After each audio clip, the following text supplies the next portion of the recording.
کہ عرش پہ تازہ چھیڑ چھاڑ اور فرش پہ طرفہ دھوم دھام، کان جدھر بھی لگائیے تیری ہی داستان ہے، کان جدھر بھی لگائیے تیری ہی داستان ہے۔ ہر جگہ حضور کے ذکر پاک نے روشنی بکھیری ہوئی ہے۔ اللہ تعالیٰ نے جہاں نبی پاک علیہ السلام کو بڑی عظمتوں، شانوں، رفتوں اور بلندیوں سے نوازا، وہاں یہ بھی فرمایا کہ وَمَا أَرْسَلْنَاكَ إِلَّا رَحْمَةً لِّلْعَالَمِينَ، ہم نے اپنے محبوب علیہ السلام کو تمام جہانوں کے لیے رحمت بنا کر بھیجا ہے۔ نبی پاک صلی اللہ تعالیٰ علیہ وسلم کا وجود سراپا رحمت ہے۔ حضور کا بولنا بھی رحمت ہے، خاموش رہنا بھی رحمت ہے۔ نبی پاک علیہ السلام کا کسی کو کچھ عطا کرنا بھی رحمت ہے، اور کسی کو صبر کی تلقین کرنا یہ بھی رحمت ہے۔ حضور کسی کو خوش ہو کے دیکھ لیں تو یہ بھی کرم کی بات ہے، اور محبوب کریم علیہ السلام کبھی ناراض ہو جائے تو اس کے بعد بھی جب حضور راضی ہوتے ہیں تو رحمت کی برکھا ہی برسا کرتی ہے۔ اور حضور علیہ السلام نے فرمایا ہے، میں نے اللہ کی بارگاہ میں یہ دعا کی ہے کہ مالک اگر میں کسی کو جھڑک دوں نا، کسی مسلمان مومن کو، تو مالک اسے بھی اتنا ثواب دینا جتنا تو فرض نماز کا ثواب عطا فرماتا ہے۔ تو وجود سارے کا سارا حضور کا رحمت کاملہ ہے۔ نبی پاک کا مسجد نبوی شریف میں بیٹھ کر پیغام دین دینا بھی رحمت ہے، اور حضور اگر اسلحہ پہن کر بدر کے میدان میں آ جائیں، اللہ کے دین کو نافذ کرنے کے لیے دست مبارک میں تلوار اٹھا لیں، تو یہ بھی کائنات کے لیے رحمت ہے، یہ بھی فضل ہے۔ کیوں؟ اس لیے کہ اگر جڑی بوٹیاں کاٹی نہ جائیں تو اصل فصل کا نقصان کر جاتی ہیں۔ اس لیے ضروری ہوتا ہے کہ ایسی چیزوں کو تلف کر دیا جائے جو انسانیت کے لیے۔ حضور سید عالم علیہ السلام نے ایک دن فرمایا تھا، مجھے کسی صحابی کے بارے میں کوئی بات نہ پہنچانا، کسی کی غلطی آ کے ڈائریکٹ مجھے نہ بتانا، میرے سامنے کچھ بھی ایسا نہ کرنا۔ یا رسول اللہ کیوں؟ فرمایا میں چاہتا ہوں میرے دل میں سب کے لیے گنجائش ہے تو گنجائش ہی رہے۔ لوگوں کو خوش گمان رہنے ہی نہیں دیا جاتا، اچھی سوچیں پیدا کرنے کے موقع ہی نہیں دیے جاتے۔ وہی بدگمانیاں ہیں، وہی ماحول کے اندر شدت ہے، وہی انداز ہمارا اس طرح کا ہے، اور وہی کچھ ہم کر رہے ہیں، اور سارے ہیں کہ ایک ہی لاٹھی کے ساتھ ہانکے جا رہے ہیں۔ خدا را چیزوں کو دیکھیں اور غور کریں کہ ہم نبی پاک صاحب الاولاق سید عالم صلی اللہ تعالی علیہ وسلم کے ماننے والے ہیں۔ پھر ایک اور بات، حضور کی رحمت چونکہ کامل ہے تو حضور علیہ السلام کا ایک طریقہ ہے۔ دنیا میں دو طرح سے لوگ اپنا آپ ثابت کرتے ہیں۔ ایک پورے ماحول میں لوگ اندھیرا کرنا چاہتے ہیں تاکہ میں صحیح طرح چمک جاؤں، وہ پھر بتاتے ہیں کہ اس وقت دنیا میں کوئی آدمی بھی میرے سوا ٹھیک نہیں ہے۔ کسی کا بھی تذکرہ ان کے سامنے کیا جائے تو ایک دو چار کمزوریاں اس کی وہ بتا دیتے ہیں، کیونکہ وہ فل اندھیرا کرنا چاہتے ہیں، اور سمجھتے یہ ہیں کہ جب میں اندھیرا کروں گا تو پھر میں زیادہ چمک جاؤں گا۔ اس لیے باقاعدہ منصوبہ بندی کی جاتی ہے، اور باقاعدہ لوگ بٹھائے جاتے ہیں، اور کردار کشی کرنا ایک پورا ماحول بنا دیا گیا، اور کوئی بھی شخص اس سے مبرہ نہیں، وہ دینی تعارف رکھتا ہو یا دنیاوی تعارف رکھتا ہو، سیاسی سماجی معاشرے میں کوئی مقام رکھتا ہو یا سیاسی قد کاٹ سے اس کا تعارف ہو، کردار کشی عام بنا دی گئی، اور اس پر لوگ خوش ہوتے ہیں۔ میرے بھائیوں، نبی کریم نے بھی اپنا اثبات کیا ہے، لیکن رسول پاک کا طریقہ یہ نہیں ہے کہ کسی دوسرے کی نفی کر کے ہی اپنا اثبات ہوتا ہے۔ قرآن تو نبی پاک پہ نازل ہوا ہے نا، حضور قرآن لے کے آئے ہیں، پر اس قرآن میں تو حضرت موسیٰ کی تعریفیں بھی ہیں، حضرت عیسیٰ کے تذکرے بھی ہیں، جناب عیسیٰ کے معجزات بھی ہیں، اس میں تو حضرت نوح کا ذکر بھی ہے، اس میں تو حضرت آدم کا ذکر بھی ہے، اس میں تو حضرت یوسف علیہ السلام کے حسن و جمال اور کمال کے تذکرے، اس میں تو جناب لقمان حکیم کی حکمت اور دانائی کی بات ہے، اس میں تو حضرت خضر کا تذکرہ ہے۔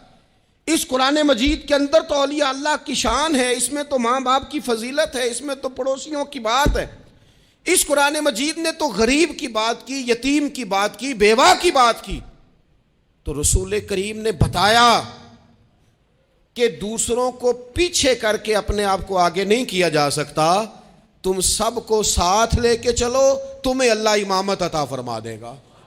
حضور نے تعارف کرایا اپنی امت کو سارے نبیوں کا، رسولوں کا، حضور نے ان کے تذکرے کیے، احادیث میں ان کے تذکرے ہوئے، حضور نے ہر ایک کی شانیں بلند کر کر کے بیان کی، اور فرمایا کسی نبی کی بات میرے ساتھ ملا کر اس طرح نہ کرنا کہ ان کی کسر شان ہو جائے معاذ اللہ، میرا اور اس کا تقابل اس طرح نہ کرنا کہ وہاں کسر شان۔ وہ کسی نے میرے اعلیٰ حضرت کے سامنے کہا تھا نا، شان یوسف جو دبی وہ بھی اسی در پہ دبی، تو اعلیٰ حضرت کہنے لگے حضور تو کسی کو دبانے آئی نہیں، یہ تو کیا بات کر رہا ہے، تو کہہ شان یوسف جو بڑی وہ بھی اسی در سے بڑی، یہ کہہ کہ نبی پاک تو عزتیں دینے آئے، ہر ایک کی قسمت میں حضور نے عزت لکھی۔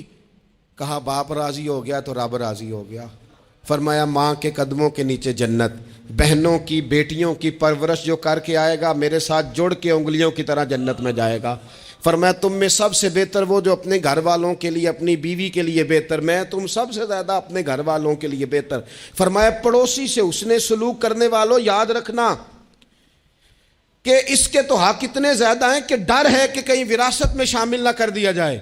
نبی پاک علیہ الصلوۃ والسلام نے فرمایا جو بی بی صرف حاملہ ہو، حاملہ، اسے رب کی بارگاہ میں اتنا ہی اجر ملتا ہے جتنا تلوار لے کے جہاد کرنے والے کو ثواب ملتا ہے، اور جب اس کے ہاں بچے کی ولادت ہوتی ہے اللہ اسے شہید جتنا درجہ دیتا ہے، اور جب وہ بچے کو دودھ پلاتی ہے تو ایک ایک گھونٹ کے بدلے رب غلام آزاد کرنے کا ثواب عطا کرتا ہے۔ یا رسول اللہ اسی کی صرف شان ہے؟ فرمایا نہیں، آدمی کے بال سفید ہو جائیں، مومن مسلمان سفید بالوں والا، اگر تم نے اس کی عزت کی تو سمجھ لینا تم نے اپنے رب کا احترام کیا ہے۔ حضور علیہ الصلوۃ والسلام نے فرمایا قیامت کے دن جو بڑے بڑے گناہگار ہوں گے نا، بڑے بڑے، وہ میری چادر کے نیچے چھپے ہوئے ہوں گے۔ چور حاکم سے چھپا کرتے ہیں یا اس کے سوا، تیرے دامن میں چھپے چور انوکھا تیرا۔ اور حضور ہمارے وکیل نہیں، حضور ہمارے شفیع ہیں، حضور ہماری وکالت نہیں کریں گے، حضور ہماری شفاعت کریں گے۔ وکیل وہ ہوتا ہے جو کٹہرے میں کھڑا ہو کے جج صاحب سے کہتا ہے اس نے کوئی جرم نہیں کیا، بلا وجہ الزام لگایا گیا ہے، اس نے کوئی خطا نہیں کی، یہ ذاتی اناد پال رہے ہیں، یہ بندہ ہی بڑا اچھا ہے، یہ تو تھا ہی نہیں موقع پہ، اس نے تو کیا ہی کچھ نہیں، وکالت کرتا ہے اسے معاف کر دو، یہ وکیل ہوتا ہے۔ اور شفیع وہ ہوتا ہے جو کہتا ہے اس نے سارا کچھ ہی کیا ہے پر میں جو آ گیا ہوں، سارے جرم اس نے کیے ہیں پر میں آ گیا ہوں نا، میرا آنا دیکھا جائے اور اسے معاف کر۔ تو نبی کریم علیہ الصلوۃ والسلام نے خاص، اور پھر کچھ ایسی چیزیں جو بالکل سادی تھیں اس کا بھی نبی پاک صلی اللہ تعالی علیہ وسلم نے لوگوں پر بوجھ نہیں ڈالا۔ حضرت سیدنا ابن مسعود رضی اللہ تعالیٰ عنہ فرماتے ہیں، مسلم شریف میں موجود ہے، کہتے ہیں حضور ہمیں کبھی کبھی واز سنایا کرتے تھے، ہر روز تقریر نہیں سناتے تھے۔ یا رسول اللہ صلی اللہ علیہ وسلم ہمارا دل کرتا ہے، فرمایا میں نہیں چاہتا کہ تم تکلیف میں آ جاؤ۔ حضور فرماتے ہیں میں لمبی نماز پڑھانا چاہتا ہوں، پیچھے سے کوئی بچہ رو پڑتا ہے، میں اللہ کی نماز مختصر کر دیتا ہوں۔ نبی پاک صلی اللہ تعالیٰ علیہ وآلہ وسلم کی عادت مبارکہ تھی، حضور سواری پہ چل رہے ہوتے تھے تو کوئی غلام ساتھ چلنا چاہتا تھا تو فرماتے تھے میرے ساتھ آ کے سواری پہ بیٹھ جا۔ یا رسول اللہ میں آپ کے ساتھ نہیں بیٹھ سکتا، میں تقاضا ادب ہے کہ میں آپ کے ساتھ نہ بیٹھوں، تو حضور فرماتے پھر واپس چلا جا، میری طبیعت گوارا نہیں کرتی کہ میں سواری پہ چلوں اور میرے ساتھ جو لوگ ہیں وہ پیدل سفر کریں۔ احساسات، جذبات، محبوب کریم کو اللہ تبارک و تعالیٰ نے جو دل عطا کیا، آپ دیکھیں چھوٹے چھوٹے بچوں، وہ ہمارے ہاں نا جی بزرگ ناراض نہ مجھ سے ہو جائیں، ہمارے ہاں بزرگ بازو کا شکوہ کرتے ہیں، کہتے ہو کاکا ادھر آئے نا تو میرے نہ سلام نہیں لئی، بھئی آپ لے لیتے سلام، یہ کچھ جھگڑے والی بات ہے، آپ سلام کر دیں۔ رسول پاک کی عادت مبارکہ تھی کہ چھوٹے چھوٹے بچے گلیوں میں ہوتے تو حضور آگے بڑھ کے خود انہیں سلام کہتے، ان کے سروں پہ دست شفقت پھیرتے، ان کی چھوٹی چھوٹی باتیں سنتے، ان کے سوالات کے جواب ارشاد فرماتے۔ اللہ کے پیارے رسول صلی اللہ تعالیٰ علیہ وسلم کا تو یہ معاملہ تھا کہ عبادت کے معاملے میں بھی جب ایک شخص نے کہا کہ یا رسول اللہ میں ساری رات نماز پڑھا کروں گا، سارا دن روزہ رکھوں گا، تو حضور نے فرمایا نہ، آنکھیں تکلیف میں آ جائیں گی، وجود تھک جائے گا۔ ایک سرکار کی زوجہ محترمہ ام المومنین نے رسی باندھ لی تھی مسجد نبوی میں کہ میں جب تھک جاؤں گی تو ٹیک لگا لوں گی، پر میں نے پڑھنی ساری رات ہے نماز۔ اللہ کے محبوب نے فرمایا جتنی دیر طبیعت اجازت دے اتنی دیر پڑھو، باقی آرام کرو، اور فرمایا تمہاری آنکھ کا بھی تمہارے اوپر حق ہے، تمہارے وجود کا بھی تمہارے اوپر حق ہے۔ یہ ساری چیزیں نبی پاک صلی اللہ تعالیٰ علیہ وسلم کی امت کے ساتھ رحمت پر دلالت کرتی ہیں۔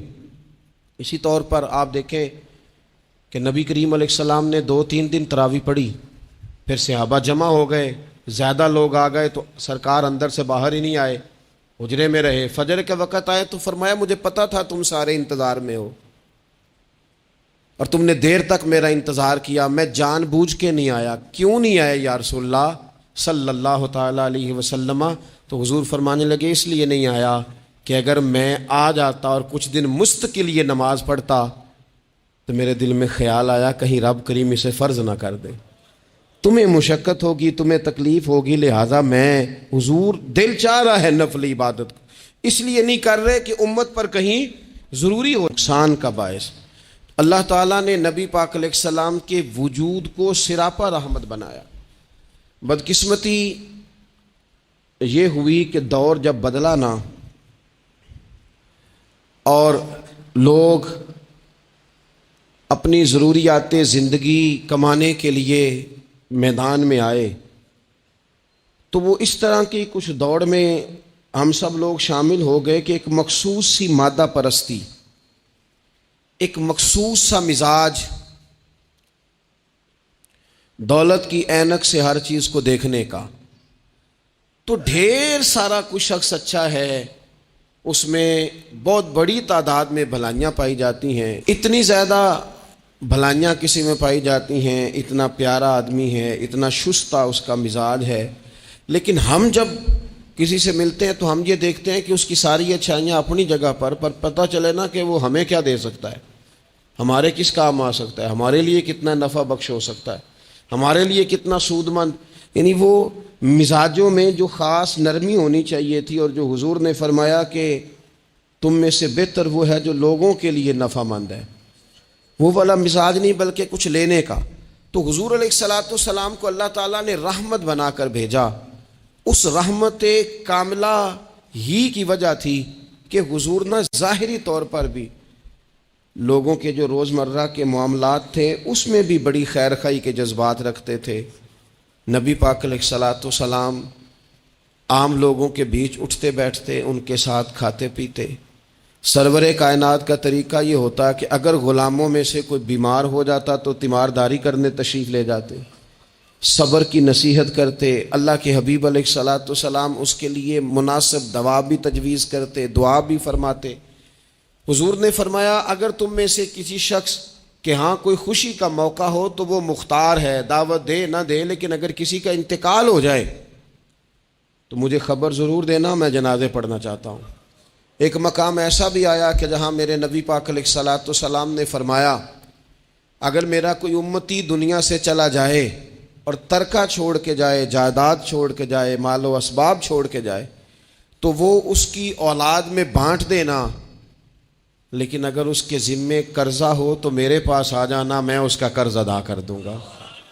نبی پاک صلی اللہ تعالیٰ علیہ وسلم نے اپنی رحمت کے ساتھ امت کو جو حصہ عطا فرمایا، اور جس طرح سے حضور سید عالم صلی اللہ تعالیٰ علیہ وسلم نے ہمیں یہ اسباق پڑھائے، اس طرح ہونا نہیں چاہیے تھا جو ترتیب آج دنیا میں لگ گئی ہے اور جس انداز میں مسلمان اپنے صبح و شام گزار رہا ہے۔ آپ یقین کریں کہ کبھی کبھی یوں محسوس ہوتا ہے کہ جیسے خالص رشتوں کا ہونا اور اخلاص کا موجود ہونا اور للہیت کا نصیب ہونا یہ شاید کوئی بے موسمہ سا پھل ہو گیا ہے۔ شاید یہ کہ اب ڈھونڈنے سے، تلاش کرنے سے بھی ایسی چیزیں میسر نہیں آئیں گی کہ لوگ اللہ تعالیٰ کی رضا کو پیش نظر رکھیں، اور پھر اب تو اس طرح کا ماحول ہو گیا ہے کہ چونکہ زیادہ لوگ جھوٹ بولتے ہیں اللہ ماشاء اللہ، تو بیچ میں سچ بولنے والا عجیب لگتا ہے. چونکہ زیادہ دکانداری ہوتی ہے تو کوئی اخلاص کا مظاہرہ کرتا ہے تو وہ عجیب لگتا ہے. چونکہ زیادہ اللہ معاف فرمائے کہ دھوکہ دہی کا بازار گرم ہے تو اب یوں محسوس ہوتا ہے کہ جیسے کوئی بندہ کہہ رہا ہے میں صحیح سے چلوں گا تو لوگ سمجھتے ہیں شاید کوئی اداکاری کر رہا. حضور علیہ الصلوۃ والسلام نے جو لوگوں کے حق میں اپنی طبیعت میں نرمی پیدا کی، آپ یقین کریں کہ حضور کے سامنے جب وہ لوگ پیش ہوئے حضرت وحشی جیسے کہ جنہوں نے پورا وجود کاٹ دیا تھا حضرت امیر حمزہ کا اور کان ناک آنکھیں نکال دی تھی، انہوں نے آ کے عرض کی حضور ہمارے جیسے گناہ گار بھی آئیں تو معافی ہو جاتی ہے. فرمایا ہو جاتی ہے تو پڑھ کلمہ ہم فوراً ہی معاف کر دیں گے. اور جو فتح مکہ کے موقع پر نبی پاک علیہ الصلوۃ والسلام نے فرمایا ہے نا، فتح مکہ کے موقع پر، وہ تو بات ہی بڑی انوکھی ہے. انہوں نے کہا تھا آپ ہم سے کیا سلوک کرنے والے ہیں؟ تو فرمایا سلوک کیا کرنا ہے؟ جو پیچھے ہو چکا ہے نا اس کا ذکر بھی نہیں کرنا، کتاب کے پچھلے صفحے پلٹنے ہی نہیں، یاد ماضی یہ عنوان چھیڑنا ہی نہیں، جو ہو گیا سو ہو گیا. یہ خاص رحمت کاملہ اللہ تعالیٰ نے اگر عطا فرمائی ہے تو میرے اور آپ کے پیارے رسول ہی کو عطا فرمائی ہے. یہ خاص جذبات اور یہ خاص کیفیات حضور نا، دیکھو ماں باپ جو ہوتے ہیں نا اولاد کے حق میں بڑے شفیق ہوتے ہیں. میں بڑی ذمہ داری سے بات کرنے لگا ہوں. ماں باپ کے ساتھ اگر کوئی سب سے بڑھ کے زیادتی کرتا ہے تو کرتی بھی اولاد ہی ہے. بڑا کچھ کر جاتے ہیں بچے، بعض ایسی باتیں بھی کر جاتے ہیں کہ جو اسے نہیں کرنی چاہیے. لیکن کہو نا والد صاحب سے کنارہ کر دیں بچے سے، جس کے 9 بیٹے بھی ہیں اسے بھی کہو نا کہ تو کر ذرا کنارہ کر کے دکھا، نہیں کر سکتا. وہ شفقت پدری جو رب نے اس کے سینے میں رکھ دیا وہ کیسے نکالے گا؟ 20 دفعہ غصہ آیا تو اس نے پلان کیا کہ آج کے بعد نہیں، ختم. اب میں نے بتانا ہے اس کو کہ کس طرح کوئی کسی کے ساتھ زیادتی کرتا ہے، لیکن 1 گھنٹہ بھی نہیں تیرا گزرا، کیونکہ شفقت پدری ہے. خدا را یہ میرا اور آپ کا سب کا معاملہ، اس کو سمجھیے گا. شفقت پدری اگر مرشد ہو نا، کبھی مرشد کریم، تو پرخشیں اڑا دینے والوں کو بھی سینے سے لگانے کا حوصلہ رکھتا ہے. چونکہ وہ شیخ جو ہے اس کا دل جو بڑا ہے، کئی دفعہ سارا سینہ چھلنی ہوتا ہے پر اس سینے چھلنی کرنے والوں کو بھی سینے سے لگانا پڑتا، اس لیے کہ دل دریا سمندروں ڈونگے کون دلاں دیاں جانے. 14 طبق دلے دے اندر تے تمبو وانگوں تانے. مشکل کام ہے استاد صاحب. وہ مطلب ہم نے یہ دیکھا ہے کہ بچے کو اٹھانے کے لیے والد آ گئے کہ نہیں جی نہیں ہم نے نہیں پڑھانا، تو استاد صاحب کہنے نے میں بڑی محنت کی تھی جی ہم تے چل گیا ہے 6 مہینے ویکھو تے صحیح، میں نے بڑی مشقت کی ہے، یہ راہ میں نہ اسے لے جاؤ. میں نے تو کئی ناشتے نہیں کیے کہ کلاس میں پہنچنا تھا، کئی دفعہ میں نے کھانا چھوڑ دیا کہ مجھے دیر ہو گئی تھی. نہ لے کے نہ جاؤ، میری مشقت ہے. یہ میں آپ کو وہ والی مثالیں دے رہا ہوں جو صرف میرے اور آپ کے عقل کے قریب ہیں. جب تیری 20 غلطیوں سمیت تیرا والد، تیری ماں، تیرے مرشد، تیرے استاد، تیرے بزرگ، تیرا بڑا بھائی تجھے قبول کر لیتے ہیں نا، تو بس سمجھ لے یہ جتنا بھی پیار کرتے ہیں یہ سارا ایک قطرہ ہے، اور محبوب جو محبت کرتے ہیں اس میں سارے دریا سما جایا کرتے ہیں. رسول پاک جو پیار کرتے ہیں نا، نبی کریم جو محبت کرتے ہیں، حضور، اور حضور کو سب سے زیادہ غم کیا رہتا تھا؟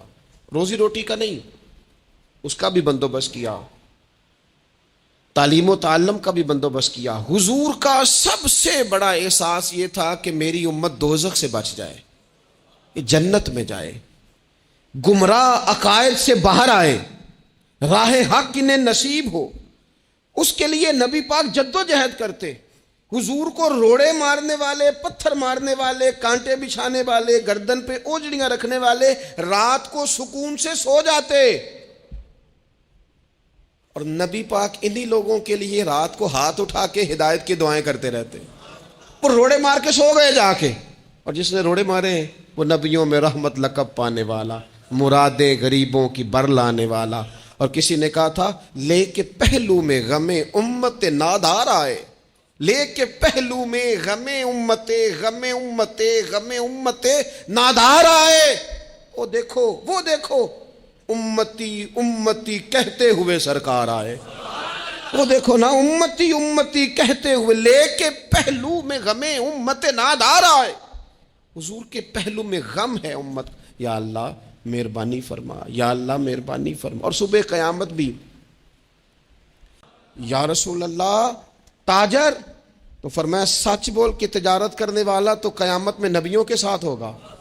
یا رسول اللہ یہ عالم، یہ طلباء، یہ دور دراز سے آنے والے لوگ، تو محبوب نے فرمایا یہ تو کوئی ڈگری نہیں لیتے، پہلے دن ہی گھر سے نکلتے ہیں تو فرشتے پیروں کے نیچے پر بچھا دیتے ہیں۔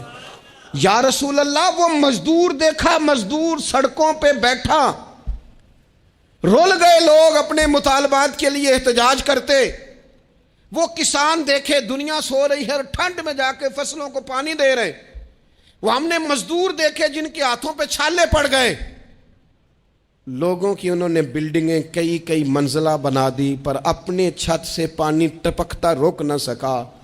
حضور یہ جو لوگ ہیں ان کی کیا شان ہے؟ تو حد کر دی میرے کریم نے، فرمایا محنت کر کے روزی کمانے والا تو اللہ کا دوست ہے، اس کو تو اللہ نے قرب دے دیا دوستی۔ تو نے ہر شخص کی قسمت میں یہ عزت لکھی اور آخری خطبے کی صورت میں بھی وصیت لکھی۔ حضور نے ہر شخص کو احترام دیا، ہر ایک کو اکرام دیا۔ لوگوں کو پیچھے دھکیل کے قد اونچا نہیں ہوتا، بلکہ شمع سے جتنی مرضی شمعیں جل جائیں اس کی اپنی روشنی میں کبھی کمی نہیں آیا کرتی، بلکہ حد ہو گئی۔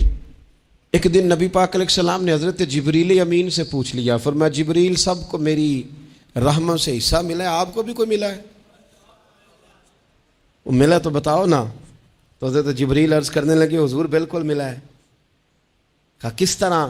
عرض کی یا رسول اللہ جب سے ابلیس کا انجام دیکھا تھا نا، ڈر آتا تھا خدا جانے خاتمہ کس طرح کا ہو، لیکن جب آپ آئے، قرآن آیا اور قرآن میں حضرت جبریل کا ذکر آیا تو فرماتے ہیں میں سمجھ گیا اب اللہ نے کرم کر دیا ہے، اب طے کر دیا ہے کہ جبریل امین علیہ السلام کے جو اعزازات ہیں وہ ہمیشہ اعزاز ہی رہیں گے۔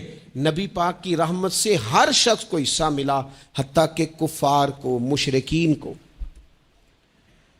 منافقین کو۔ رسول پاک علیہ السلام ہر ایک کے لیے رحمت بن کے تشریف لائے، یہاں تک کہ جانور بھی حضور کے پاس آتے تھے تو اپنے دکھ سنا جاتے تھے۔ حضور تو ان کو بھی تھپکیاں دیتے، تسلیاں دیتے۔ حضرت انس بن مالک کہتے ہیں لوگوں مجھے وہ دن بھولتا ہی نہیں جس دن نبی پاک مکے سے ہجرت کر کے مدینے آئے تھے۔ لوگ گلیوں میں، چھتوں پہ حضور کی اونٹنی کے گرد یا رسول اللہ یا محمدہ کی صدائیں ہم نے اپنے کانوں سے سنی۔ ایک بڑی شان رکھنے والا قبیلہ بنو نجار، اس کی بچیاں کونے میں دف لے کے بیٹھ گئیں، کہنے لگی یہ نہ سمجھنا کہ ہم کوئی عام ہے، ہم بہت بڑے خاندان کی بیٹیاں ہیں، لیکن آج یہاں اس لیے بیٹھی ہیں کہ دیکھو تو صحیح ہمارے پاس آیا کون ہے۔